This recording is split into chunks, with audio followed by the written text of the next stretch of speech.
Hey guys, welcome to the week 3 show. We got a few things to go over. A few trades were made this week. Some head scratch, or at least one head scratcher. But we'll get to that in a bit. We have week 2 review and week 3 preview. So I guess let's get started. As always, I have Nick here, former league champion at one point, once upon a time. 2 years out? Not bad. So we had the COVID year Yeah. that nobody won. No one won. And then last year you won, so really almost like Like 3 years, almost 3 years. It's like almost time to stop referring to him as a former champion. I don't think No, so. we can't do that. It's in the history books. Come on. But yeah, as always, Nick's here. No other guests. No What the hell are guests. you guys tonight? No one Yeah, volunteered. what the fuck? No one likes 11 o'clock, I Yeah, guess. know, right? I love it on a Monday. That's pretty tough. Past their bedtime. That's okay. We do this for the league. We're going to start with week 2 review here. So last week we had a lot of good matchups. First one we're going to talk about here. Nick, tell me about your victory over Corey. Well, yeah, the reason we're not doing this, we didn't do the show last night, was because there was a couple of close matchups in that 10 o'clock game on Sunday night. We couldn't really do the show until that finalized. But yeah, leading into the first matchup here, so the Associates taking on each other. And the better Associate, coming out victorious here. 9-4 matchup, or 9-4 win for myself. Close matchup for the most part. I think the swing happened on, the Friday game? Our goalies were playing each other. We both had sub 2 goals against averages, great save percentages, and my goalie ended up winning against his goalie that night in overtime, and I think that really kind of made the difference there. Yeah, good try, Corey. I've seen that a lot. I found a lot so far this year that you and your opponent, your goalies match up. Like, not necessarily you specifically, but I've had it a couple times and it was a crucial game, and sometimes the goalie wins it for you. So. Yeah. I think, even if that game had gone the other way, I'd probably still take the week. Just my player stats were a little bit better, but I think that was really kind of the turn of the table on that game. It was close up until that point. I'm hoping his players struggle this week. Yeah. Tell me about Le Champion here versus Please Don't Feed the Goalie. Well, why don't you tell me about that one? I'll tell you about that. That was, honestly, it came back and forth. I was really down earlier in the week in goalie stats, but then Anderson went 2-0 for me. Put up some good numbers. We'll talk about that acquisition later. But I really pulled my goalie stats into winning, striking distance here for the win. And it came down to yesterday San Jose popping a few in on Ullmark. He had it until the third period, and San Jose scored twice in a short span. Got me pretty much solidified me the win. How about San Jose? I had God. I had 3 of their players going into the year, and I'm like, man, I really got to get rid of these guys. And we've been criticizing Dobo for having the duo. I know, right? Like 5-1. Yeah. That was their first loss yesterday. Like Couture and Meyer have just been lighting it up for me. Ferraro's putting up all the grinder stats on the back end. I'm very happy with my San Jose boys right now. I watched a couple of their games last week, and they're playing really well. Well, they played the Habs, so I watched them there as well. And they are a young team, skate really fast, and they were playing hard, man. So and I don't know. They still have some Carlson talent there too, right? They have like some good like a mix of veteran talent and some young guys coming up. So Carlson's playing really great hockey. Burns was playing really great. You know what the difference is? No Evander. Yeah, You take him out of the locker room, and all of a sudden everyone can get everybody along meshes. And play. Yeah. Oh my God, this is a hockey team. He had his best season last year, Evander, but San Jose was terrible. But you get him out, and all of a sudden San Jose is killing it. Maybe you don't bring him back. But I want you to tell me about I got canceled here, taking on Seaman on the Ice. Yeah, this one kind of went differently than I expected. Seaman on the Ice might be scary. I don't know, man. 1-0-1. Florida boys hasn't had a loss yet. Bobrovsky. Yeah. No, he took it to Derek, who I thought really should have handled him. But no, Seaman on the Ice, man, he might be able to make some noise this year. I think his roster was better than people looked at on paper, right? Like, and who would have thought Bobrovsky though was playing his best hockey in years? If he can hold it up, then I think we talk about it all the time, especially like in Travis's case, like where the draft doesn't exactly make your team. Your keeper talent is going to speak for a lot of your stats, right? So like yourself and myself, like our keepers seem to be top tier. his seaman on the ice maybe didn't have the best draft, but his keepers are top tier. Like Yeah, Gibson, no matter what, he plays on a crappy team. But man, the Ducks are in every game like this year. And you got the Florida boys and Marchand. Like Marchand had a big week last week. Yeah. He scored like 20 seconds into that game yesterday against San Jose. Yeah. Like he was all over the place. No, he's definitely got some of the higher end keeper talent. So even if his draft wasn't the best, which I'm not saying it wasn't, but he can make some noise with those keepers. I don't like to give Hippie any credit, but we'll leave it at that. I think you might be. There's 2 Nicks in the league, Hippie. Because I'm pretty sure another Nick was talking to you the other day, and you said you called him Sauce. Like that's that's not Sauce. That's Nick O'Brien. I'm Nick Sauce. So just caution. 2 Nicks, 2 Kyles, buddy. Yeah. Cherry picking daddy versus get off my grass here. This one was really good. It was tied yesterday, or actually I think Kyle was in the lead for the most part, but it was back and forth between that and a tie. Dan picked up what's his name? Colasar on Vegas, who put up 5 hits and got him the win. 5 hits yesterday, and that put him into the lead. So he was down in hits, and then took that point, got the win. It was all because of Colasar. He was bragging a bit about it this morning. You know what? His team isn't bad either. Shit. He has a nice roster. He had the young DA with Makar and Hughes, but then he filled it out with Theodore and Provorov and Werenski, which isn't bad.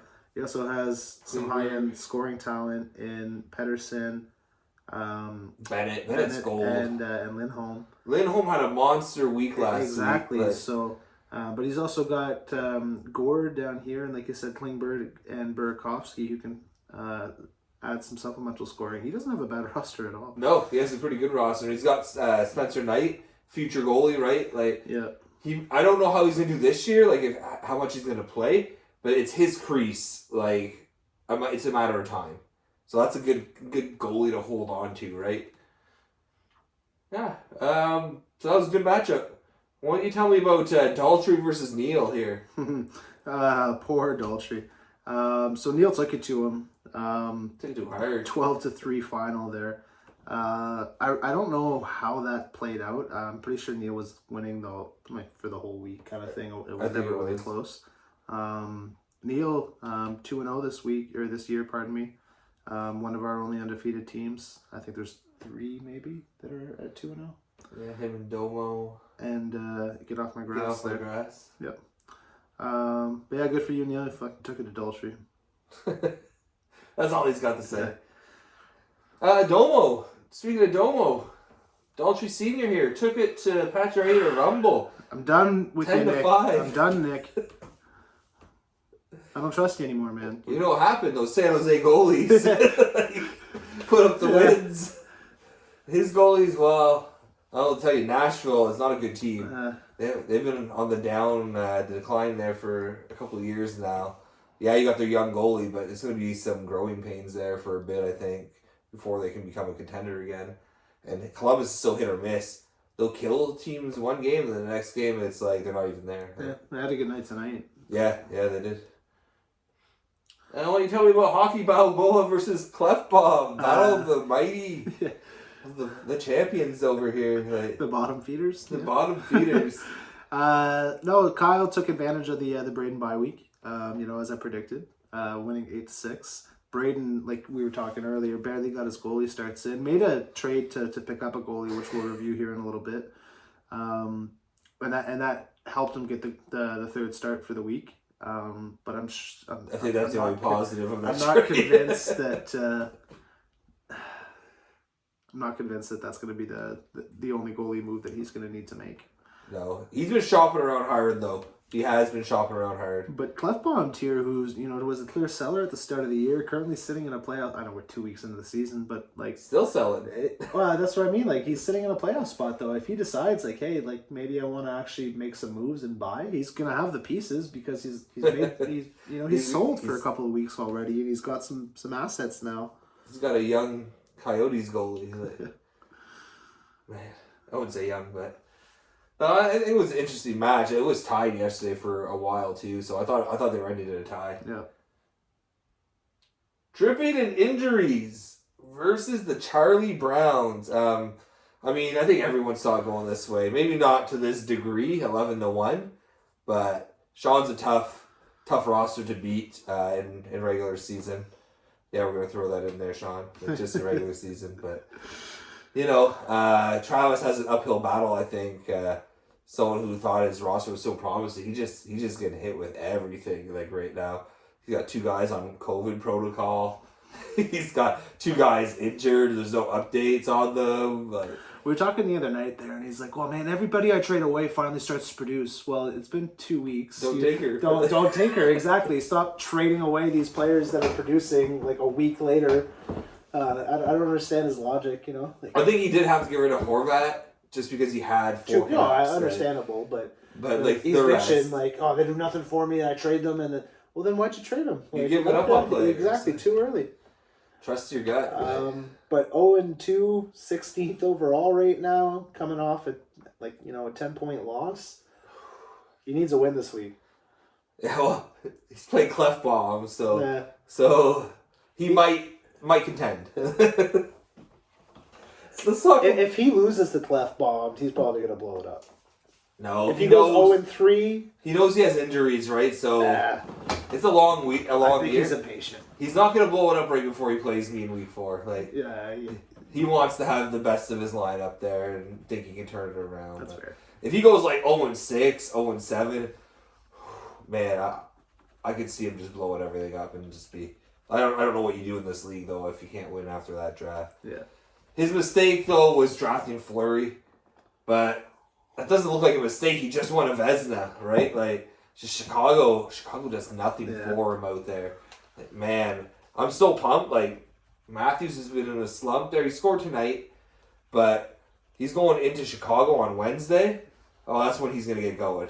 I know that I just saw it tonight. The Leafs are only averaging 2 goals a game, but they lead the league in scoring chances from the slot. There's just not chances off the rush. Like, it's not going to be like that forever where they're only scoring 2 goals a game. Something's going to crack soon, and they're going to start putting the puck in the net there. But we'll have the Blackhawks and the Red Wings this week. there you go. So they should. And Montreal, who had 3 goals or 4 goals in 5 games, whatever, going into their matchup with the Red Wings, scored 6. They just need a good visit to Detroit. Yeah, exactly. I think they were the visitors. I don't know.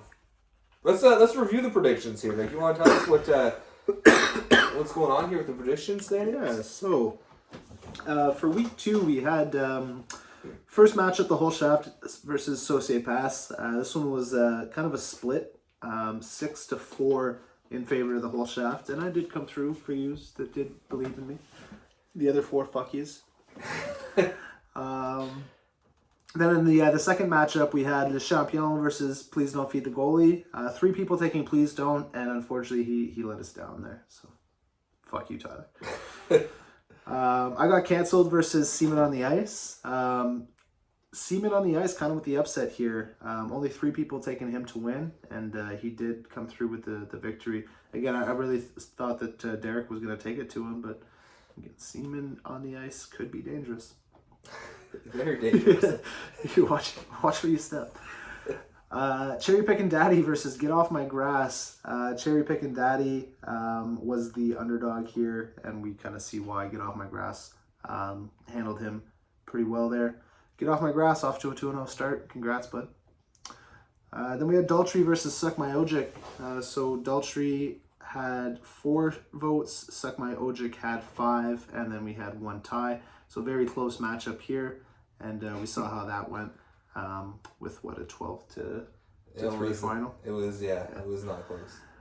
Then Domo and Patches. Domo the underdog in this matchup, which again, Nick, I'm done picking you now. Not a lot of people pick Domo. No, ever. we don't. But should have saw this coming. Daltrey always picks his dad though. Yeah, that's true. Always. Like he fears the belt. Then we had Hockey Balboa versus Clef Bomb. And again, like we said earlier, battle of the bottom feeders. Yes, shots fired. 50-50. 50-50, right? Nobody knew. Yeah, exactly. And Clefbaum ended up taking the victory there. Then lastly, we had Drippin' in Heat versus the Charlie Browns. Clean sweep for the Charlie Browns. Not even Travis thought he was going to win this week. And he was correct. He didn't. So looking at the overall for this week, better week than last. The lowest score was 3-5. Couple GMs at 3-5. Then we had a couple at 500. Then a few at 5 and 3, and then lastly we had a handful here at 6 and 2. That being Dripping in Heat, his second week in a row at 6 and 2, Daltrey at 6 and 2, and Le Champion at 6 and 2. So bringing us to our overall, we do have Travis in the lead at 12 and 4 as he went 6 and 2 for 2 weeks. Behind him is Daltrey at 11 and 5, and then we have Steven on the Ice at 10 and 6, and that's pretty much it. I think 5 and 11s are worse. Yeah. Out of people who play both weeks. Yeah. That's pretty good. A lot can happen, right? There's 21 weeks this year, so yep. A lot of time to take over. This is going to change very quickly. Again, it's going to be a percentage. It's not going to be the most wins or most correct wins. It's going to be your percentage. Just because not everybody submits every week. You have to play in most of the weeks. You can't just come into the last week and go 8-0 and claim victory. 100%. Yeah, exactly. But yeah, it'll be percentage based.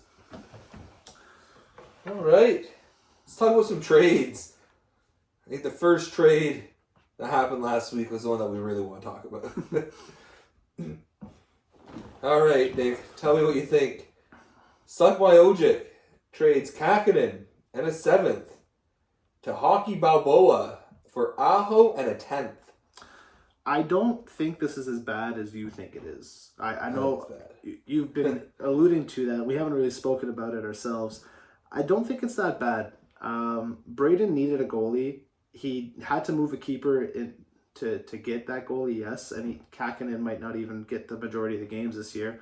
But Talbot's not going to be there forever in Minnesota. I think that's more of a flash in the pan kind of thing. Kakinen probably is their goalie of the future, and if Braden's going to play a long game, this might not be a bad move. If he's playing a long game. Yeah, he gets Kakinen and the 7th. For Aho, who I'm not that high on. Guy's great, amazing hockey player, but he doesn't put up all the stats that I like to see in a player. Very good goals, assists, power play points, probably shots. But he that's 4 of your 12 skater stats. Yeah, 10 skater stats. Yeah. So if I'm going to be moving, a 7th rounder and a young goalie, I'm going to want a player who's going to be putting up at least 50 to 60%, contributing to 50 to 60% of those player stats. So I think that this is kind of good for both teams. Like Neil gets a scoring player, for a goalie that probably wasn't going to get the lion's share of the starts this year. Doesn't give up a 6, but he does give up a 7th to get him. And then Braden, gets that 2nd round pick and a young goalie that could turn into a keeper. I get that aspect of it. I look at it as more of like Braden's probably tired of losing and trying to win a little bit now.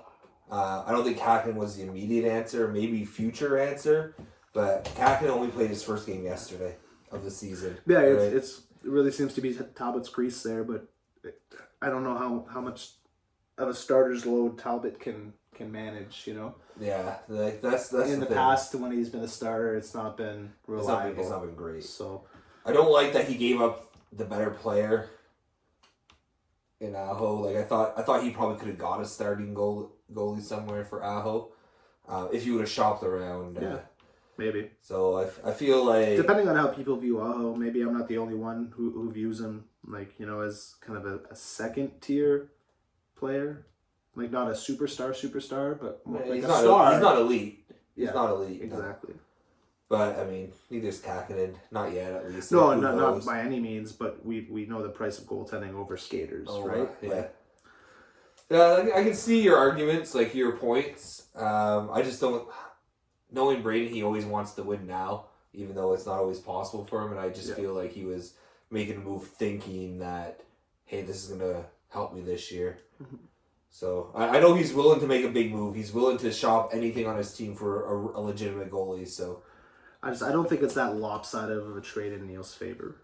Like, I understand, like, I feel like, yeah, it is, and at least for the immediate. But yeah, like I can see your points. That it's gonna be his crease one day unless he really drops off. But it's gonna be his crease in the next year or two. So it's maybe like a future move. I don't know. I guess we'll see what happens with the player's development. Because who knows what will happen later this year. Just right now, it looks really bad to me. But that's it. Like, that's my opinion. Let me get your opinion on this one here. Clefbaum trades Anderson and a 9th to Ramrod for Vijmelka and a 6th. I like this move for you. If I'm going to be moving my 6th, it's going to be for a starting goalie like Anderson or for a player who puts up, like I said, 50, 60, 70% of those player stats were a grouping. Like I did last year, I picked up 3 players. Yeah, exactly. For my 6 kind of thing, and that really helps fill out my roster.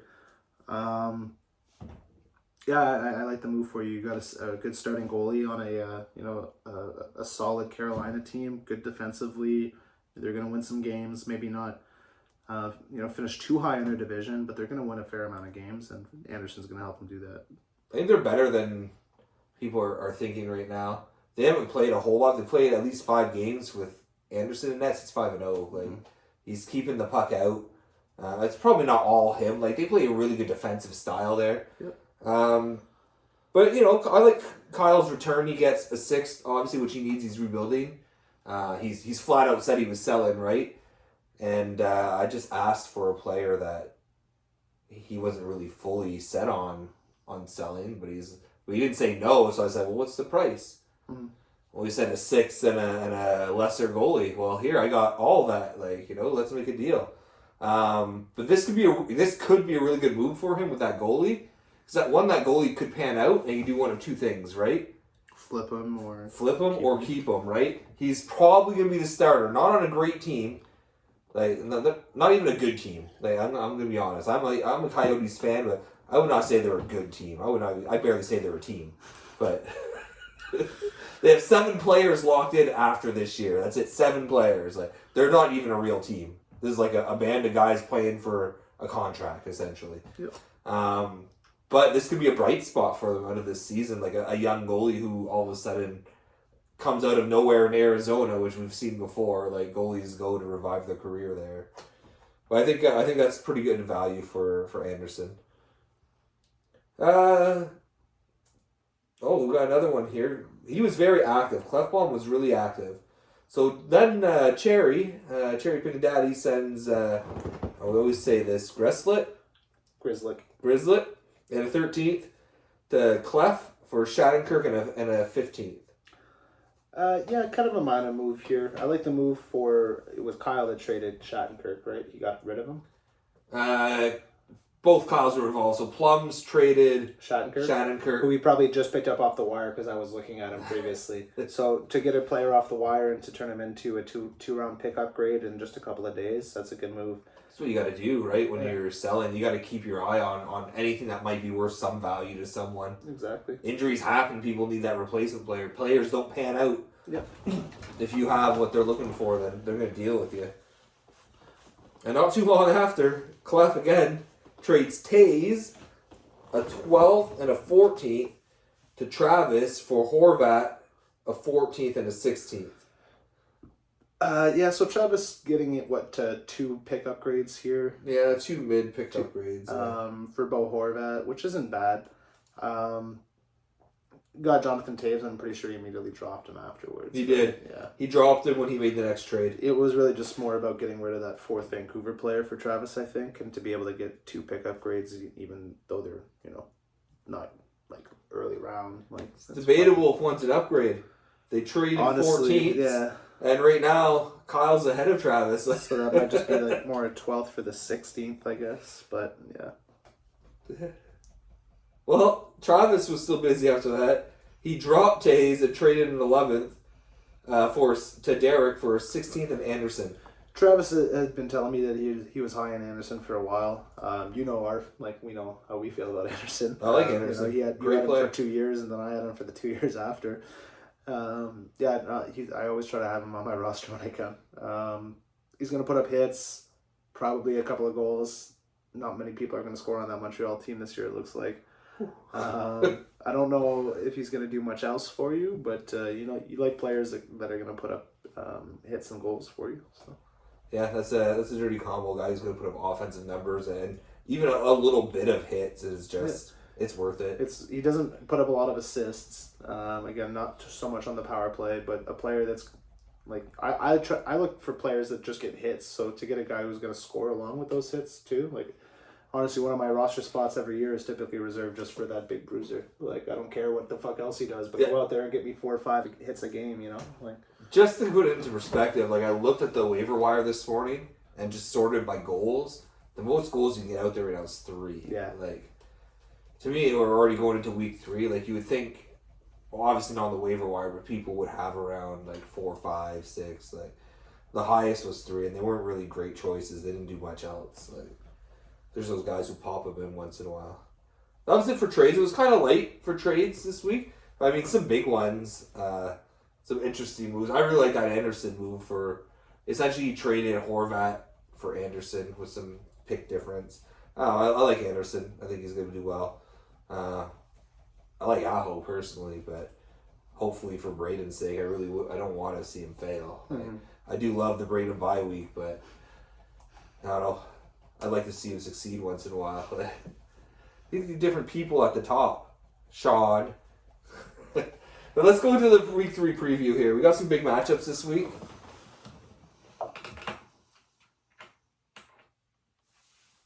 you don't have it teed up. I don't. No, I gotta get into the other week then.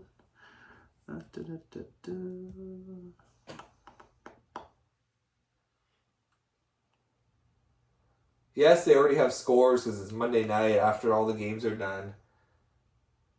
But that won't really affect my votes here. Who I think is going to win. All right. All right, Nick. Why don't you tell you what the whole shaft versus Y'all try the beef?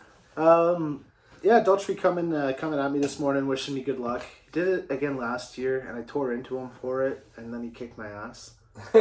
Good luck this week to you, Daltrey. Yeah. Good luck, man. He's currently up 8-5 right now. I know, again, just for first night. I'm still taking myself. I like my team this week. Made a couple of moves to pick up players that had those 4 games per week. So yeah, that's all. I hate to do it, but I agree with you. I think you're going to win. I have no faith in Craig Anderson despite his record and his performance. Guy just had like a 35 save fucking win against the Lightning tonight. Yeah. They had Elliott and Nets. Yeah. They were getting outplayed hard, Buffalo, and Anderson held them in, that's for sure, but I don't think that's going to sustain itself. I just don't think Buffalo is that good. What did they change since last year? It's going to fall off. It's going to fall off, exactly. I was looking at my chops tonight because both his goalies starting were going against the Lightning and the Capitals. I'm like, that Capitals game. The Capitals lit up Forsberg, but Craig Anderson shut down the Lightning. Yeah. Fuck. But man, I mentioned those goalie stats aren't as nice. He has them right now because you haven't had a start yet. No, I had one. You had one? I had Holtby tonight who didn't have his... He had his first bad start. I say bad. Oh, it was 3 goals against. Columbus, right? Yeah. It was 3 goals against, but he's actually been pretty solid so far this year. I've been happy. He's been carrying Dallas. I still think you're going to win this week. I don't know. Sorry, Daltrey. You're beautiful. You're beautiful. Nick, why don't you tell me about the Champion and Saucier Pass? Yeah, close matchup after one night. I'm gonna stick to tradition here and have to take Saucier Pass. I know he came off the loss last week, and you're coming off the win, but I think he's gonna get his first win of the year. I'm gonna keep the momentum going here. I think I'm taking it to him this week. It's close right now, but I don't think by the end of the week it will be. I have about an 11-12 game advantage on him, assuming he set his lineup for the week, which he typically does. So I think the games played are gonna come around in my favor and just help my offense. I think it's the Leafs. They have 4 games this week, so assuming Matthews can put some points in 3. Yeah, assuming Matthews put some points against Chicago and Detroit, That is one thing I'm worried about, though. Edmonton only has 2 games. Yeah, Edmonton only has 2 games. It's a rough week. But, McDavid and Leon will make it worth it. That's what I'm saying. They'll get 6 points. Yeah, exactly. 6 to 8, we'll be fine. Yeah, we'll be all right. We'll be all right. What can you tell me about I Got Canceled versus Patch Ready to Rumble here? Yeah, Patch Ready to Rumble currently with the lead 7-4 after one night. But I just said it earlier. I can't trust you, Nick. I got to go with Derek this week. You let me down too many times, I'm hurt, man. I'm hurt. I don't know what I think about Pacioretty's team right now. It's all over the place. I had faith in him, but I had faith in Derek last week and he cost me. But I think I'm going to go with you again, Derek. I think you're a different team than you were last year. You're more focused. It seems at least very active. Those Red Wings have been carrying you, so I don't know how, but they are. They're outperforming well, at least what my expectations of them were. Not that means anything to them, but... Fuck that Shane guy. Let's prove him wrong. Yeah, some random guy on the internet is trash talking us. Fuck that. Win some hockey, boys. But no, I don't know. I don't know what to think of Pacioretty's team. They're just not performing. So I'm gonna go what I think is a safer bet and go Derek. Oh, the new battle of the bottoms right now. 13th and 14th seed. Cherry Pickin' Daddy versus Hockey Balboa. Well, Hockey Balboa's taken it to him so far, but I don't call it the Braden bye week for nothing. Cherry Pickin' Daddy's, I got to take him in this week. I'm with you there. I just don't know if Braden will actually get his starts in. Very unsure about that. I figure Kyle probably will. Pittsburgh probably has a few games. I think 3. So Yari should get some starts. I mean, they took it to the Maple Leafs the other night. Holy shit. Killed it. So and he has that 50% start goalie in Boston there, Swayman. I think he's in good shape. I think he's gonna take Hockey Balboa this week. Oh, this is one I'm a little conflicted in. Domo versus Please Don't Feed the Goalie. Who do you think? I'm gonna stop betting against Domo because the guy proves me wrong all the time. So I'm going to take Domo here, but like you said, it's kind of conflicted because Please Don't Feed the Goalie is kind of sneaky good this year. He really is. So. That's why I'm conflicted. I always vote against Domo. He always seems to win anyway. I think that was the secret to Daltrey's success last year is his dad carried him through the predictions. But I just played against Please Don't Feed the Goalie, and those Dallas forwards have been sneaky good. Ullmark has been earning more starts in the Boston duo. Grice has been outperforming what he normally would. Yeah, he took 5 from Montreal, but before that, he was a rock for them. So they're going to have bad games, right? And they're playing in Montreal, that's true, because Bertuzzi couldn't play. Because he couldn't cross the border. So, I don't know. I could really just toss a coin, but... without Kucherov, Brady Tkachuk's playing, San Jose's been on fire. I'm going to say Domo. It was a tough call, but I'm going to say Domo. Why don't you tell me about the 2-0 get off my grass versus the 2-0 suck my Ojic? Well, somebody's catching their first loss this year, and I think that somebody's going to be Neil. It's going to be really cool to see the new guy go 3-0. Yeah. Just looking at his roster earlier, damn. I'm gonna go against Neil too, and I'll tell you one reason why. Islanders have 1 game this week. That's true. We were talking about that. He runs 2 goalies right now. The Rangers, Shesterkin, and who got fucking shit on 2 nights ago, or 3. What was it? 5-1 that they lost. The other night? Something like that. Oh yeah. You got shit on tonight, right? It was tonight, wasn't it? Yeah. And Sorokin's going to get maybe 1 start. I say maybe because the Islanders play once, and there's a good chance Varlamov will be back for that game. So he's well rested. They're probably going to go with him if he's available. So it can really hurt Neil. I think, Neil, I hate giving you advice, but I think you should scour the waiver wire a little this week. And probably wishes he still had Kakinen. But I heard Hutton's out there. He's playing against Tampa tomorrow night, or in 2 nights. That obviously is a good call. Look at Anderson tonight. Buffalo could do it. Arizona, maybe. No, that's all right. I'm gonna go with Dan. I think he's gonna take it. Dripping in injuries versus Clef Bomb. Tell me, Nick. Like I said last week, I can't go against Kyle this year. I'm gonna take Kyle. I know we had a little feud last year there, but dripping in injuries is just that. He's dripping in fucking injuries right now. So that plus his tinkering habits just gonna take him out of this week. So to clarify, you're not picking Kyle because you respect his roster this year. You don't need to answer that. Yeah. I just like bringing up the past. But I'm also going to pick Kyle. I mean, both Travis's Vegas guys are on the shelf. Probably not playing this week. Stone is an outside chance to play this week. Both his Jets players, Scheifele and Wheeler, are both on COVID protocol. Neither are playing this week. Scheifele's not even traveling with the team, so I just don't. I think that's a lot to overcome. Hart is one of the worst goalies in the league. Maybe not right now. He's getting some wins, but Philly's still getting lit up every game. So I don't know. I just don't feel like his team's gonna beat the mighty Clef Bomb this week. This is an interesting one. Seven on the ice versus the Charlie Browns. Yeah, so it's tough to bet against Sean here, but I think I'm gonna do it. Yeah, Seaman on the ice. It's going to be a very, very close matchup, but I think he's going to pull it through. I mean, you have Anaheim's playing 4 games this week. It's the Florida boys. They're playing 4 games, right? So he's got 4 games, 4 possible Bobrovsky starts. Well, 3 is night start tonight. And then you have 4 possible Gibson. Huberdeau and... Yeah. I think Seaman on the ice takes it. That's a bold I know prediction. Charlie Brown's Washington guys just shit all over the place tonight. There, fucking Oshie had 3. I think Ovechkin had 2. I'm pretty sure. But what's his goalie's gonna do this week? St. Louis one time, it wasn't Bennington. It was Husso. It was Husso. Edmonton only plays twice.